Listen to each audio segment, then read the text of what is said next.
Hello friends, I am Pratibha Advanshi and welcome to our channel Improvement Academy।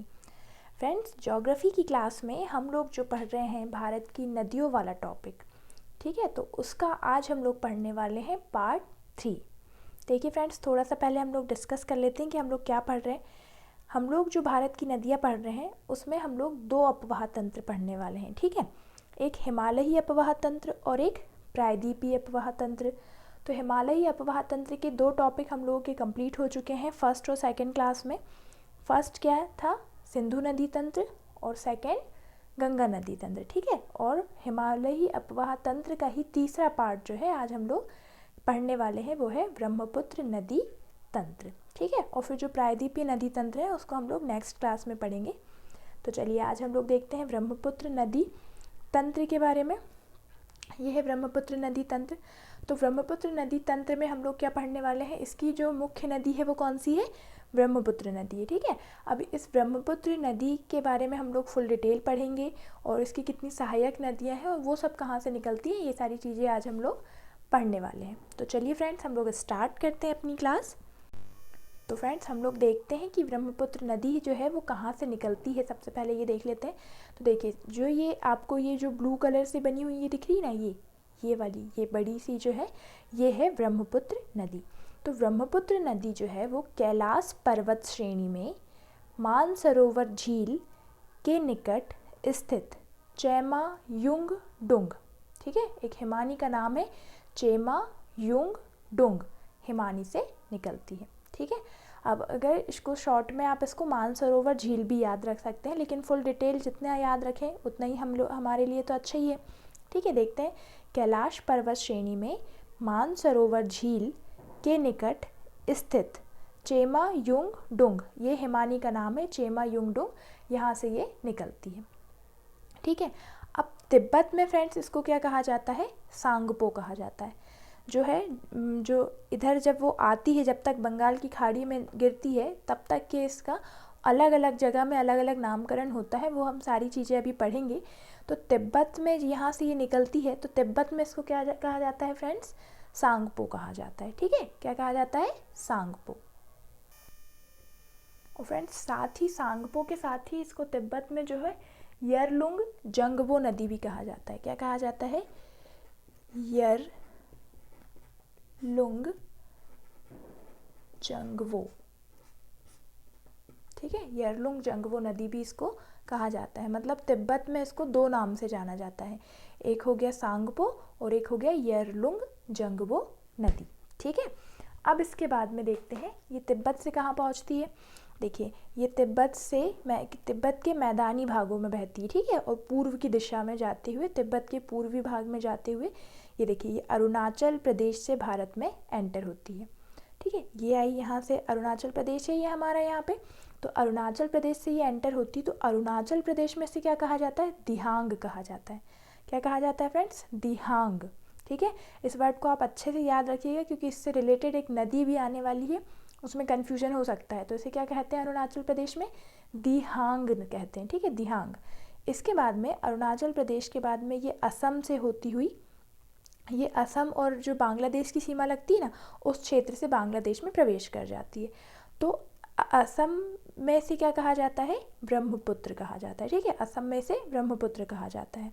अब उसके बाद में असम से जब ये जैसे ही यहाँ पे बांग्लादेश में एंटर करती है, तो जब बांग्लादेश में ये एंटर करती तब इसे क्या कहा जाता है, जमुना कहा जाता है। क्या कहा जाता है फ्रेंड्स, जमुना। अब इसके बाद में हम लोग गंगा नदी तंत्र में पढ़ चुके हैं कि ये जो गंगा नदी है, ठीक है, ये यहाँ से आती है, ये पश्चिम बंगाल के फरक्का तक आती है, 2 भागों में बट जाती है, ठीक है। तो फिर 2 भाग, एक कौन सी, भागीरथी और दूसरी हुगली, ठीक है। तो भागीरथी नदी जो है जब जैसे ही बांग्लादेश में प्रवेश करती तो उसे वहाँ पे क्या कहते हैं, पद्मा।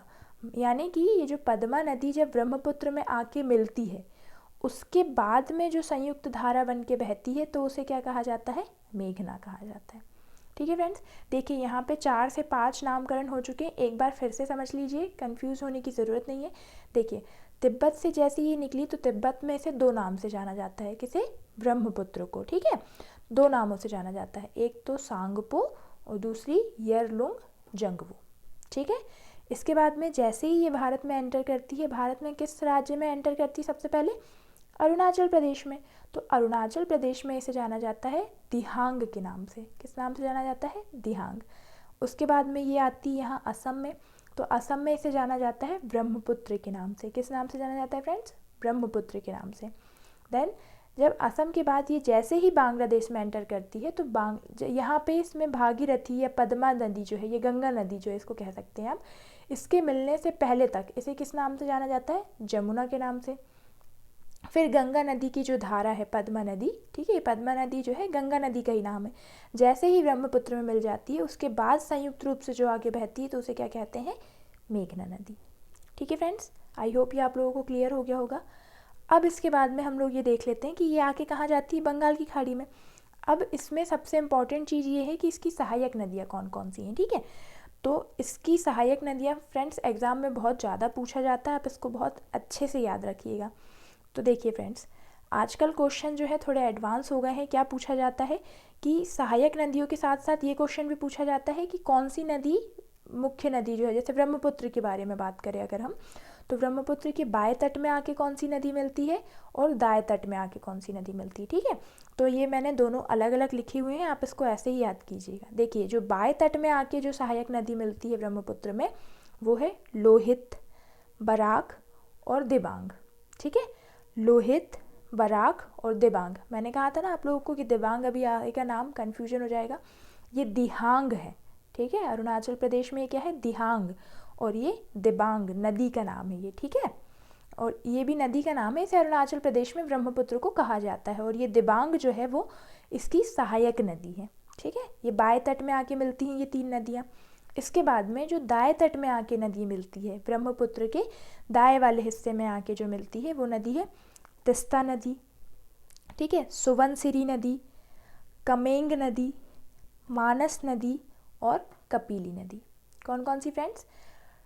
तीस्ता, सुबनसिरी, कमेंग, मानस और कपिली, ठीक है।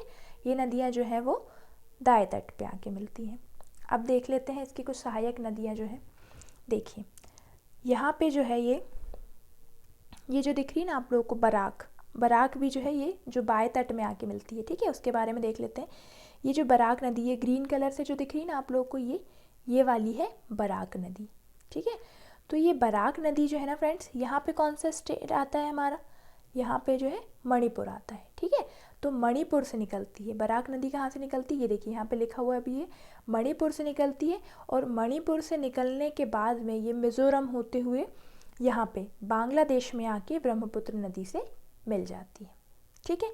अब देखिए, ये जो बराक नदी है ये जब तक कि भारत में बहती है, मणिपुर मतलब भारत के ही राज्य से निकली, भारत से ही निकली है ये, तो भारत के मणिपुर से निकली, जब तक कि ये भारत में बहती है यहाँ तक, ठीक है, मिज़ोरम तक जब ये भारत में बहती तब तक इसे क्या कहा जाता है? बराक नदी। फिर उसके बाद में जब मिज़ोरम से होते हुए जैसे ही ये बांग्लादेश में एंटर करती है तो इसे यहाँ पे क्या कहा जाता है बराक नदी को? सुरमा नदी, ठीक है।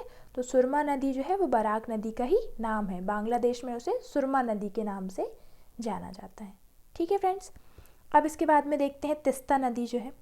देखिए, ये जो तीस्ता नदी है, ये जो पिंक कलर से आप लोगों को दिख रही है ना, ये कौन सा स्टेट है? सिक्किम। तो सिक्किम होते हुए भारत में प्रवेश करती है और फिर उसके बाद में सिक्किम के बाद में ये पश्चिम बंगाल होते हुए यहाँ पे जाके बांग्लादेश में जाके ब्रह्मपुत्र नदी से मिल जाती है। तो तीस्ता नदी कहाँ से निकलती है? यहाँ पे तिब्बत से। ये देखिए, ये जो है ये पूरा एरिया कौन सा है? तिब्बत वाला एरिया है ना, यहाँ से निकलती है तिब्बत के नीतामू झील से निकलती है। कौन सी? नीतामू झील से। तिब्बत की नीतामू झील से निकलती है तीस्ता नदी और सिक्किम होते हुए फिर पश्चिम बंगाल होते हुए ये बांग्लादेश में प्रवेश करती है और वहाँ पे ब्रह्मपुत्र नदी से मिल जाती है, ठीक है फ्रेंड्स। इसके बाद में एक और नदी हम देखते हैं। ये देखिए, ये जो ऑरेंज कलर से बनी हुई है ना, ये संकोस नदी, ये भी यहाँ भूटान, ठीक है, यहाँ पे भूटान वाला एरिया आता है। तो भूटान के ये उत्तरी भाग से, भूटान के उत्तरी भाग से निकलती है और असम और जो बांग्लादेश है, ठीक है, असम और बांग्लादेश का जो सीमा है लगभग वहाँ पे उसके पास में आके ये ब्रह्मपुत्र नदी में मिल जाती है, ठीक है, संकोश नदी, ठीक है फ्रेंड्स। अब इसके बाद में और जो नदियाँ हैं हमारी वो उसको हम लोग नेक्स्ट डायग्राम में देखते हैं। एक ही डायग्राम में कन्फ्यूजन हो जाता है। देखिए अब इसमें हम और नदियाँ देखते हैं। इसके बाद में देखते हैं ये जो दिबांग नदी हमने पढ़ी अभी, तो ये दिबांग नदी भी कहाँ से निकलती है? तिब्बत से। देखिए फ्रेंड्स, यहाँ पे नेपाल लगा हुआ है। हम जितने भी भारत के पड़ोसी देश हैं ये सारी चीज़ें पढ़ चुके हैं। ये नेपाल, यहाँ से भूटान लगा हुआ है, ठीक है। अब उसके बाद में ये वाला जितना भी पूरा एरिया है ये यहाँ तक का, ठीक है, यहाँ पे ये जो है ये पूरा क्या है? तिब्बत वाला एरिया है, चीन है ना। तो यहाँ पे ये जो जितनी भी नदियाँ हैं, अधिकांश ब्रह्मपुत्र की जितनी अधिकांश सहायक नदियाँ जो हैं वो उनका उद्गम कहाँ से हुआ है? तिब्बत से ही हुआ है, ठीक है। तो देखिए ये जो दिबांग नदी है ना, ये तिब्बत से ही निकलती है। ये तिब्बत से निकलती है और भारत में अरुणाचल प्रदेश पे आती है और वहाँ पे ब्रह्मपुत्र नदी से मिल जाती है, ठीक है।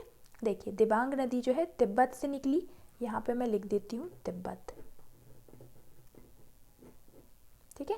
तिब्बत से निकली, तिब्बत से निकलने के बाद में अरुणाचल प्रदेश में आके ये ब्रह्मपुत्र नदी से मिल जाती है, ठीक है फ्रेंड्स। आप लोग साथ ही वीडियो में देखते देखते साथ ही साथ नोट्स बनाते हुए चलिए, तो आप लोगों को बहुत ही फ़ायदा होने वाला है इस वीडियो का फिर, ठीक है। अब इसके बाद में देखते हैं लोहित नदी।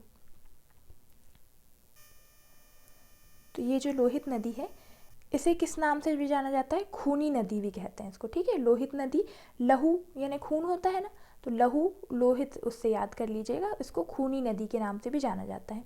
ये भी तिब्बत के पूर्वी भाग से निकलती है और अरुणाचल प्रदेश होते हुए असम के पास आके ब्रह्मपुत्र नदी में मिल जाती है। ये देखिए ये जो दिख रही है ना आपको मैरून कलर से बनी हुई है, ये वाली नदी, ये लोहित नदी जो है तिब्बत के पूर्वी भाग से निकलती है और अरुणाचल प्रदेश के बाद असम में एंटर करते हुए ये असम में जाके कहाँ मिल जाती है? ब्रह्मपुत्र नदी में मिल जाती है, ठीक है। इसके बाद में हम लोग देखते हैं सुबनसिरी नदी। ये जो रेड कलर से दिख रही है ना आप लोग को, सुबनसिरी नदी है ये। तो ये जो सुबनसिरी नदी है ना फ्रेंड्स, ये भी तिब्बत से निकलती है, तिब्बत के मानसरोवर झील के पास से ही निकलती है ये नदी, ठीक है। तिब्बत के मानसरोवर झील के पास से निकलती है और ये अरुणाचल प्रदेश के उत्तरी भाग से भारत में प्रवेश करते हुए आके ब्रह्मपुत्र नदी में मिल जाती हैं, ठीक है। ये सारी सहायक नदियाँ जो है ना फ्रेंड्स, ये असम और अरुणाचल प्रदेश के आसपास ही अधिकतर नदियाँ जो हैं मिलती हैं। अरुणाचल प्रदेश और इसके बाद में असम या फिर बांग्लादेश, ठीक है, ये 3 जगह में ही अधिकतर नदियाँ जो हैं वो ब्रह्मपुत्र में आके मिलती हैं। तो ये जो सुबनसिरी नदी है ये भी असम के पास में आके ब्रह्मपुत्र नदी में मिल जाती है। इसके बाद में नेक्स्ट जो है मानस नदी, ठीक है। तो ये मानस नदी जो है वो भूटान के ऊपरी भाग मतलब लगभग तिब्बत के पास से ये निकलती है और तिब्बत से निकलने के बाद ये जो ग्रीन कलर से दिख रही है ना, ये है मानस नदी, तिब्बत से निकलती है और आके ये असम के पास में मिल जाती है ब्रह्मपुत्र नदी से, ठीक है। इसके बाद में देखते हैं ये जो रंगित नदी है, ठीक है, ये जो पिंक कलर से दिख रही है ना, ये इसकी डिटेल लिखी हुई है यहाँ पे। ये जो रंगित नदी है पिंक कलर की दिख रही है, ये यहाँ से निकलती है सिक्किम से, ये सिक्किम वाला एरिया है, ठीक है। तो जिसने लास्ट वीडियो देखे हैं, हमारे लास्ट क्लास लगाई है, तो उन्हें स्टेट को समझने में, स्टेट को जानने में बिल्कुल भी दिक्कत नहीं होगी। तो देखिए ये जो है सिक्किम वाला भाग है हमारा, तो सिक्किम से निकली है ये रंगित नदी और उसके बाद में ये सिक्किम के बाद में पश्चिम बंगाल होते हुए बांग्लादेश में एंटर करती है और बांग्लादेश में जाके इस ब्रह्मपुत्र नदी से मिल जाती है, ठीक है फ्रेंड्स। इसके बाद में ये जो रंगित नदी है ना फ्रेंड्स, ये जल क्रीड़ा के लिए प्रसिद्ध है पूरे विश्व में, ठीक है, विश्व में जल क्रीड़ा के लिए प्रसिद्ध है, ठीक है। इसके बाद में हम लोग देखते हैं ये जो कपिली नदी, ठीक है, कौन सी नदी? कपिली नदी। ये देखिए ये यहाँ से निकलती है, ठीक है। यहाँ पे जो है, यहाँ पे कौन सा भाग आता है हमारा? त्रिपुरा और मेघालय, ठीक है, त्रिपुरा और मेघालय वाला भाग आता है। तो यहाँ से ये निकलती है, आप इसको मेघालय याद रख सकते हैं, ठीक है। यहाँ से ये निकलती है और उसके बाद में असम के पास जाके ब्रह्मपुत्र नदी में मिल जाती है, ठीक है फ्रेंड्स। इसके बाद में देखिए जो ब्रह्मपुत्र नदी है, ये यहाँ पे जो गंगा नदी आके मिलती है, उसके बाद में गंगा नदी के मिलने के बाद में विश्व का सबसे बड़ा नदी डेल्टा बनाती है, ठीक है, ब्रह्मपुत्र नदी, ठीक है, नदी डेल्टा बनाती है। तो जिसको क्या कहते हैं, कौन, इसका नाम क्या है? सुंदरवन डेल्टा। विश्व का सबसे बड़ा नदी डेल्टा कौन सा है? सुंदरवन डेल्टा। ये क्वेश्चन आता है एग्जाम में। और ये किस नदी पे है? तो ब्रह्मपुत्र नदी पे। साथ ही फ्रेंड्स हमें ये भी याद रखना है कि ये जो मांजुली नदी द्वीप है, ठीक है, मांजुली नदी द्वीप ये कहाँ है, असम में है। यहाँ पे अगर मैं लोकेशन बनाती तो आपको कन्फ्यूजन हो जाता थोड़ा, यहाँ पे जगह कंजस्टेड है थोड़ी, इसलिए मैंने इसे साइड में अलग से लिख दिया है। जो मांजुली नदी द्वीप है ये कहाँ है फ्रेंड्स, असम में है। और असम में ये जो है मांजुली नदी द्वीप ये जो है विश्व का सबसे बड़ा नदी द्वीप है, ठीक है, पूरे विश्व में सबसे बड़ा नदी द्वीप है। और कौन सी नदी के किनारे है, तो ब्रह्मपुत्र नदी के किनारे हैं, ठीक है फ्रेंड्स। तो ये हो गई हमारी पूरा ब्रह्मपुत्र नदी तंत्र। अब इसके बाद में हम लोग नेक्स्ट क्लास में पढ़ने वाले हैं प्रायद्वीपीय अपवाह तंत्र की जितनी भी नदियां हैं, मतलब मध्य भारत और दक्षिणी भारत की जितनी भी प्रमुख नदियां हैं उन सबको हम लोग पढ़ेंगे नेक्स्ट वीडियो में। सो आई होप फ्रेंड्स कि आज की क्लास आप लोगों को अच्छे से समझ में आई होगी। और अगर फ्रेंड्स आपको किसी भी प्रकार का डाउट है तो आप लोग हमें इस नंबर पे कांटेक्ट कर सकते हैं, ठीक है। और इसके बाद में अगर आपको हमारी क्लास पसंद आती है तो प्लीज़ हमारी क्लास को लाइक कीजिए, शेयर कीजिए और हमें कमेंट करके ज़रूर बताइएगा कि आपको हमारी क्लास कैसे लगी। और अगर आपको हमारी क्लासेस पसंद आती हैं तो प्लीज़ हमारे चैनल को सब्सक्राइब ज़रूर कीजिए। मिलते हैं हम लोग नेक्स्ट क्लास में। Thank you.